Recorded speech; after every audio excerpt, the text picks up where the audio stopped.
Yo, what's the story? This right now is the GoPro Hero 13. I'm gonna have so much fun making these TH driven videos. This is the 13 black. These are right out of the box settings. For video, the only change I've made is just to make this 5.3K. That's it. So we're 16:9. We've got the GoPro color. We've made no changes. This is 8-bit. It's the sharpness is set to default. I've put all the settings on screen for this one. And this is exactly what it looks, and more importantly, what it sounds like. Made one more change, and that is just to the lens that I'm using. This is the linear lens, which is kind of basically without the GoPro fisheye look. Now that's one change, but before I talk about other changes, first impressions out of the box are, yes, this is not a GoPro. The grill is a nice thing to actually see, and hopefully that will help with the heat dissipation.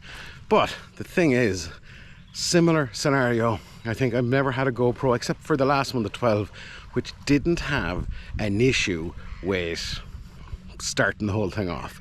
It disconnected. After that, to be fair, did update the firmware, but it was just a little bit of a clunky experience. But that aside, so far they've got one battery. It's literally like changing and starting everything again because it's all new batteries, slightly more power, and I expect this is probably not going to last that long at 5.3K. But all that aside, I mentioned changes, and here's definitely something, and you can see this in the footage, right? This is the most important thing. Don't just settle for the changes out of the box, okay? I've made a couple of profiles before I came out, and here's the first one that you absolutely should be changing. Maybe you can see a little bit of a difference, because the main thing I've changed here is this denoise algorithm that the GoPro is running. I've brought that down to low, and most importantly, I've turned the sharpness way down as more or less low as it will go. And then they're the first changes that you should make, and it just looks that little bit better. We're on 10-bit color, so we've got some more scope to kind of mess around, but we're still on kind of that natural color profile. But what about if you want to get the very most out of the color on the GoPro? Well, here's the other changes that you should be making. Same settings as the last time, except we have put on GoPro log. So now this image is very, very flat until we actually correct it and put a grade on it.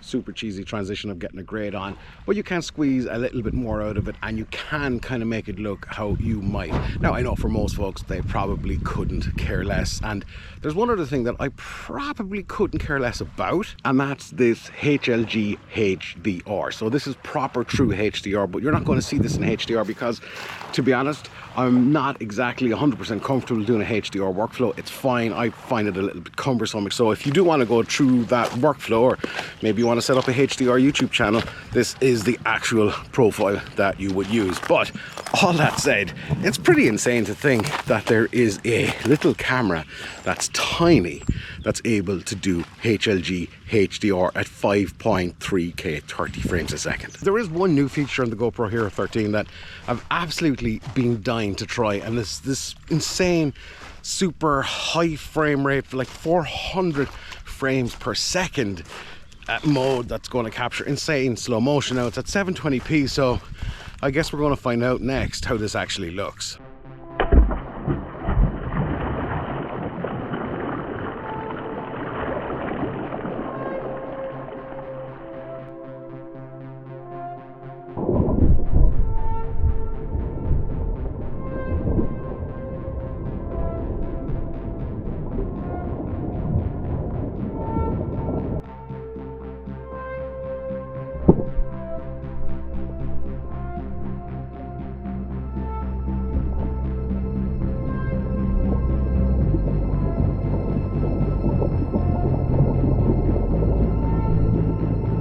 Let me know in the comments which one did you think was the best, or not even the best, but which was the most usable. I'm sure if you're just watching all this on the phone, they probably all looked good. I will say, actually, the one thing that I'm kind of surprised at, I've been shooting all 5.3K 30 frames per second. I have been streaming to my phone to kind of sort out those slow motion, those burst shots.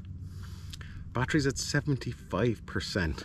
Now to the touch, GoPro is definitely warm. It's around 20 degrees here today. I'll put that up in Fahrenheit. And yeah, I mean, pretty above average conditions, I think, and battery is doing really well, so I think that's definitely a positive. And just for the record, I did actually buy the GoPro with all the shill money, the 800 million that GoPro sent me for saying that GoPros were great. And all those comments I deleted, every comment I deleted, I got over $1 billion from GoPro, which was amazing. So thanks, GoPro. Yeah, this cost me 449 euros. Wanted it today because I'm off, I've got a bit of time. So I couldn't wait till the weekend, till GoPro shipping would kind of get me one. And so I just bought direct off a local retailer. Now, the other big kind of changes here, and I never really touch these ever. I always just leave them default out of the box, and that's audio. This is, I don't know, I'm guessing like a foot, 2 feet away from I have no idea how far I'm away from the GoPro, but anyway, this is the onboard audio right out of the box settings on the GoPro Hero 13. What's going on?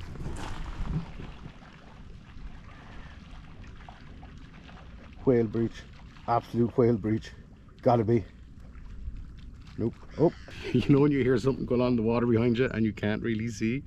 You're like, what's going on? Anyway, so this is the onboard audio, but there's a couple of different audio modes that I want to try out. So this is the onboard audio. The next one is one that is processing for voice. So this should be a substantial difference. This is in the audio settings mode, and it's kind of prioritizing your voice. It's a voice mode. Now the wind reduction is still on auto. So maybe, now you have to let me know in the comments, is this kind of voice mode better than the original? My mate Jason Morris, I'm using the Aussie slang, seemed to have great success with that. So I was thinking, wow, that's pretty good. And he was in a really windy conditions. I'm here on a sunny September day in Ireland, and it's never like this.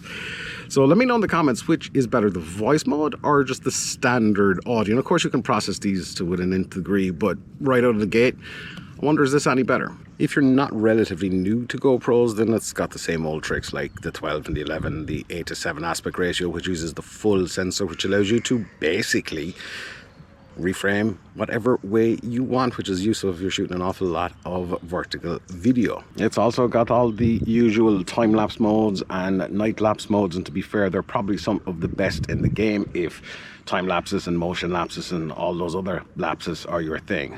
I gotta say, I'm impressed. That time lapse is about a 30-second time lapse in full, so it was running in the baking heat for a good, I don't know, 5 minutes or 10 minutes or however long it was. And yeah, this thing is at 59%. Yes, it's hot to touch, but I'm not sure whether that's because the heat's been baking down in it. So without a doubt, this little grill, as kind of crappy as it looks, has definitely made an impact. Ooh, GoPro hot, car hot, everything melting, except the GoPro. Is this for you? Well, let me bring this up a little bit further. Is the GoPro Hero 13 for you? If you have the 12, chances are it's probably not. The battery is making a little bit of a difference. From even in my limited Irish hot conditions, the grill has definitely made an impact. That burst mode, it's fine. Is it worth all the money? Look, it's the same price for the store I bought this. The 12 was 449. Obviously that comes down in price. Black Friday sales not too far around the corner. That's going to come down a little bit more. But should you part with your hard-earned cash if you've got like the 5, 6, 7, if you've got an older GoPro? I think absolutely this is worth the upgrade. The 12, I don't know, but there's one other thing that it's a problem, but it's not a problem because ultimately at the end of the day, GoPro's a business. There's a lot of new innovations-ish with this GoPro Hero 13. There's this magnetic latch mount system, which looks really cool. I know DJI have done it in the past, and I have it for quite some time. I know this one you can mount the GoPro backwards or forwards and it still connects, but that's going to cost you money, which I get it. It's a business. There's also the new lens mods, the ultra wide angle lens, the macro lens. They're all going to cost you money, and I guess they should, right? They absolutely should. Now I know GoPro offering bundles, but in the past, those type of lenses, you might have got some from third-party suppliers, but generally these are completely unique to GoPro and they work in tandem with the software in the camera. And then there's the ND filters, which I have just bought because you can buy GoPro ND filters, not buy GoPro in the past, but Freewell, Polar Pro, they were kind of some of the staple makers of ND filters for GoPro. It's all well and good, but you needed a gimbal to use them. Now GoPro say that with these new ND filters that they've manufactured, you don't need any gimbal. They're going to give you the cinematic motion blur that you need and love. But again, they're also going to cost you money. Let's call it like it is, right? It's a business, but something like the new magnetic latch mount system, it would have been nice to have some part of that included the way DJI have it included. Look, obviously GoPro are in kind of, I won't say dire straits, but financially they're not doing that well, so it can't help but feel this is a cash grab in certain things. But you make the choice for ND filters. Will the camera work without them? Yes. Will the camera work without all those lens mods? Yes. Will, and so on. And then that's even without the new battery system. But this new battery, if you've got old GoPro batteries like I have a whole bunch, they're no good to you anymore. So that can be frustrating. Essentially with the GoPro Hero 13, you are more or less starting from scratch again. And is that good business? Certainly brave move by the business, and well, I guess it's something that they actually have to do. So nobody says that you have to buy any of these things, I guess. And if you want to hear probably one of the worst business decisions revolving this GoPro Hero 13, it's actually mine. You know, if you're a GoPro subscriber, they give you like $100 off a camera renewal every year. They give you discounts off of accessories and all that other kind of stuff, which is kind of nice to have. Well, I had completely forgotten my GoPro subscription isn't up until the end of November. I would have waited a couple of days and I would have saved well over $100. So, yeah.